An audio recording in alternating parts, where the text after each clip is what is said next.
Magandang araw po, welcome po sa aking channel, Nov9 TV. Patalasasan po, meron po ba kayong mga properties na napapabayaan or non-performing assets? Plan nyo ibenta, pero wala kayong oras sa pagbenta nito. Kung ito'y pagkakatiwala nyo po sa amin, tawag lang po kayo sa aking numero, usap po tayo, gawin ko po ng video for free. Yes, libre po, wala po kayong babayaran. Tutulungan pa namin kayong mabenta ang inyong property. Kami na po bala sa marketing, sa boosting or paid ads. Even sa tripping, hindi na po kayo mapapagod sa pag-entertain ng mga buyers. Kami na po bala sa lahat. Tawag lang po kayo. Nandito po tayo ngayon sa Philinvest, Quezon City. Ito po isang guarded community na kumpleto din po ang amenities gaya ng clubhouse, park and playground, at swimming pool. Ito pong bagong video presentation natin ay isang residential property na may lot area na 108 square meters. Titulado, buhay po ang may-ari, kaya wala po kayo maging problema sa documentation o sa transfer ng title.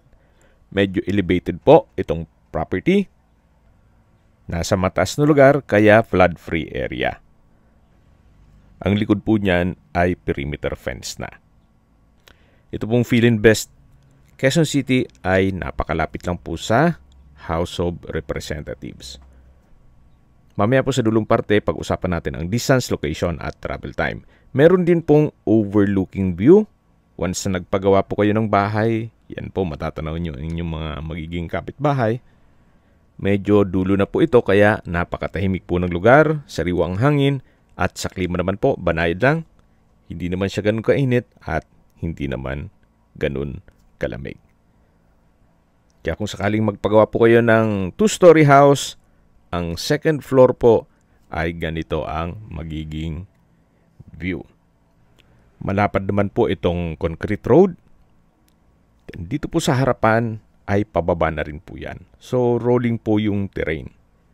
Pero ganun pa man, usable naman po yan. Bala na po ang inyong arkitekto kung paano disenyohan ang ganitong lupa. Yan na po kung naghahanap po kayo ng isang property dito sa Quezon City na malapit po sa mga business establishments at sa Manila, you might consider this property. May pagbabago lang sa plano ni owner, kaya ibebenta niya lang po ito.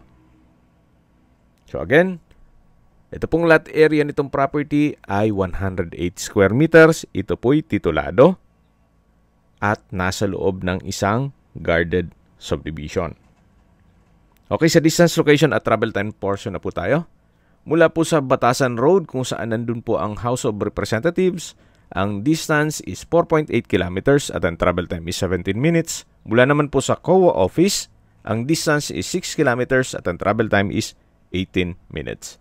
Mula naman po sa Ever Gotesco Mall, ang distance is 11 kilometers at ang travel time is 25 minutes.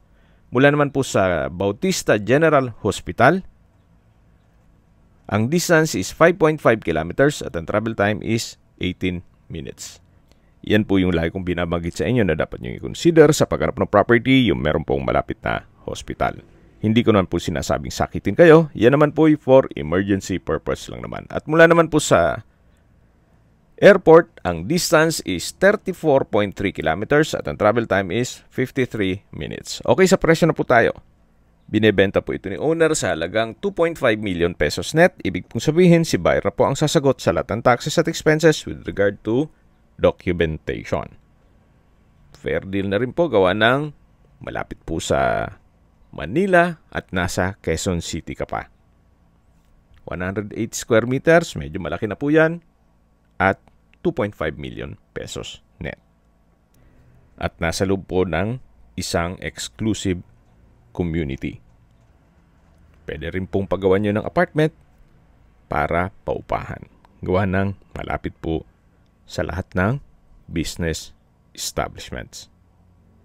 Kung may mga katanungan po kayo, tawag lang po kayo sa aking numero. At sa mga kababayan naman natin nasa ibang bansa, meron po akong WhatsApp, Viber at Telegram.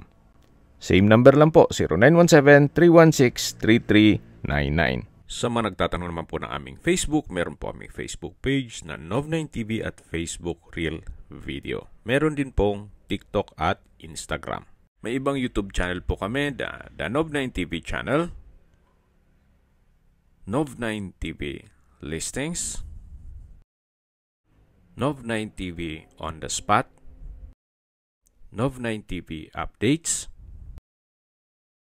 at Nov9 TV House Rental. Sana po naibigyan nyo ang video presentation. Paki-like and subscribe na lang po sa aking channel para ma-update din po kayo sa aking future listings. Kung sakali po hanap nyo yung mas malaking sukat ng lupa, meron din po kami ibang listings na pwede nyong pagpilian. Huwag po kayong mag-atubiling tumawag sa amin. Then, let us know your budget para malaman namin kung anong property pwede naming ilog sa inyo. Sa lahat pong viewers, subscriber at nagtiwala po sa amin, salamat po sa suporta. Ingat po kayo lagi at yung pamilya. Maraming salamat po.